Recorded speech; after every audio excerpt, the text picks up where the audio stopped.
हमारे मन में गंदे विचार क्यों आते हैं? हम नहीं चाहते पर फिर भी हमारे मन में गंदे विचार आते रहते हैं। लेकिन क्यों मन ही हमारा सबसे बड़ा दोस्त है और मन ही हमारा सबसे बड़ा शत्रु है? जब हम अपने मन के हिसाब से चलते हैं तो मन हमें भटका देता है, और जब हम मन को संतुलित कर लेते हैं तो हम अपनी जिंदगी में सब कुछ का लेते हैं। हम हमारे मन में आने वाले गंदे विचारों को रोकने की कोशिश करते हैं, पर जितना हम रोकते हैं उतने यह विचार हमारे अंदर प्रवेश करते जाते हैं। आप जिस चीज से जितना दूर भागोगे उतना ही वह चीज आपको अपने पास लेगी। इसीलिए उसे चीज से भागो मत, उसे पर संतुलन कायम करो।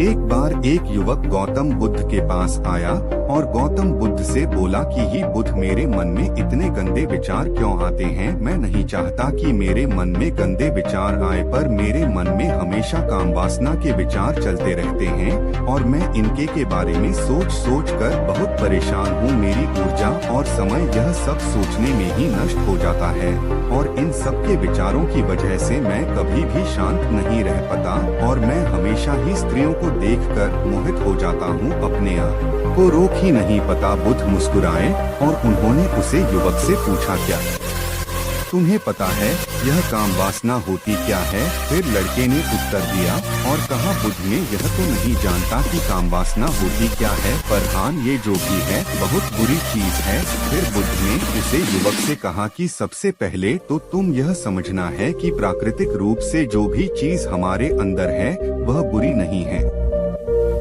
हमारे जीवन में उसकी कुछ ना कुछ जरूरत है। वासना कोई बुरी बात नहीं है, यह तो हमारे मन की एक भावना है जो हमें किसी न किसी चीज की कमी का एहसास करवाती है और फिर हम उसे चीज को पाने के लिए उसे चीज की तरफ आकर्षित हो जाते हैं। जैसे अगर तुम्हारे पास धन की कमी है तो तुमने धन पाने की वासना उत्पन्न हो जाएगी। तो वासना कुछ और नहीं, बस एक प्रकार की कमी है जो कि एक प्रकार की जरूरत का एहसास है, और जब ये जरूरत शारीरिक हो तो हम इसे काम वासना का देते हैं। युवक ने गौतम बुद्ध को कहा कि बुद्ध, मुझे काम वासना का मतलब तो समझ में आ गया, पर आप मुझे यह बताइए कि यह हाथी कहाँ से है, कैसे आती है?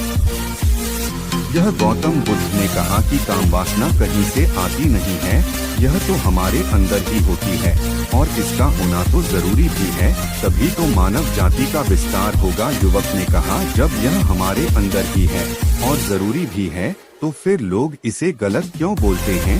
बुद्ध ने कहा कि यही तो समस्या है, लोगों ने काम वासना को गलत तरीके से सोच लिया है, इसे छिपाने की दबाने की कोशिश करते हैं। काम वासना गलत नहीं है, बल्कि काम वासना का गलत तरीके से प्रयोग करना गलत बात है। लोग जिससे प्रेम करते हैं बस उसी के लिए जीने लग जाते हैं, उसे पाना ही अपना लक्ष्य बना लेते हैं और उसी के बारे में हमेशा सोचते रहते हैं, पर यह सब गलत है। बुद्ध ने योग से कहा, क्या तुम्हें पता है जानवरों में भी कम वासना होती है? युवक ने उत्तर दिया, हाँ बुद्ध, जानवरों में भी काम वासना होती है, क्योंकि जानवर भी तो आखिर अपनी पीढ़ी को आगे बढ़ाएंगे। बुद्ध ने कहा, तो फिर हम जानवरों की काम वासना को गलत क्यों नहीं कहते? युवक ने कहा, मुझे नहीं पता महात्मा, आप ही मुझे बताइए। गौतम बुद्ध ने कहा कि जानवर अपनी काम वासना का प्रयोग आनंद प्राप्ति के लिए नहीं करते, वह तो सिर्फ संतान उत्पन्न करने के लिए काम वासना का उपयोग करते हैं। जानवरों को प्रकृति ने इतनी समझ नहीं दी कि वह काम वासना को अपने सुख का आधार बना सके, जबकि मनुष्य अपनी समझ के बलबूते पर प्रकृति में पाई जाने वाली प्रत्येक वस्तु को अपने सुख के लिए अपने प्रयोग करता है। हम इंसानों ने ही काम वासना को अपने सुख का साधन बना लिया है, जबकि प्रकृति ने तो हमें अपने वंश को आगे बढ़ाने के लिए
उसका मन बेचैन सा रहता था। उसका मन बार बार उन लड़कियों के सौंदर्य को देखने के लिए लालायित हरता था। जब गुरु भिक्षा देते तब भी उसे हिस्से का मन कहीं और विचारों में खोया रहता था। गुरु ने अपने शिष्य की इन हरकतों को बांप लिया था। तब एक दिन गुरु ने शिष्य को अपने पास बुलाया और कहा कि आज से मैं भी तुम्हारे साथ भिक्षा मांगने चलूंगा। तुम और मैं साथ साथ भिक्षा मांगने चलेंगे। तभी सृजन गुरु को माना करते हुए बोला, नहीं गुरुदेव, आप परेशान क्यों हो रहे हो, मैं अकेला ही ठीक से भिक्षा मांग सकता हूँ। गुरु ने शिष्य से कहा कि ठीक है, तुम अकेले ही भिक्षा मांगने जाओ। जिससे तुरंत वहां से भिक्षा मांगने के लिए निकल गया। हिस्से को जाने के बाद गुरु भी आश्रम से निकल गए और शीशे का पीछा करने लगे कि वो कहाँ जाता है, किस मिलता है। यह सब देखने के लिए उसके पीछे पीछे चलने लगे। थोड़ी दूर जाने के बाद गुरु ने देखा कि उनका शिष्य एक लड़के के साथ एक पेड़ के पीछे अपराधी की तरह छिपा हुआ है और छिपकर कुछ देख रहा था। गुरु भी अपने शिष्य के पीछे जाकर खड़े हो गए कि आखिर उनका शिष्य क्या देख रहा है, जिसे देखने के लिए वो पेड़ के पीछे अपराधियों की तरह छिपा हुआ है और छिपकर कुछ देख रहा था। गुरु भी अपने शिष्य के पीछे जाकर खड़े हो गए कि आखिर उनका शिष्य क्या देख रहा है, जिसे देखने के लिए वो पेड़ के पीछे अपराधियों की तरह छिपा पड़ा है। गुरु ने देखा कि उनका शिष्य पेड़ के पीछे छुपकर लड़कियों को देख रहा था जो कि नदी से पानी भर रही थी। तभी गुरु ने शिष्य को कहा कि तुम क्या देख रहे हो। अपने गुरु की आवाज सुनकर वह इससे घबरा गया और उसके पसीने छूटने लगे। वह थरथर कांपने लगा जैसे किसी चोर को चोरी करते समय रेंज हाथों पकड़ लिया हो।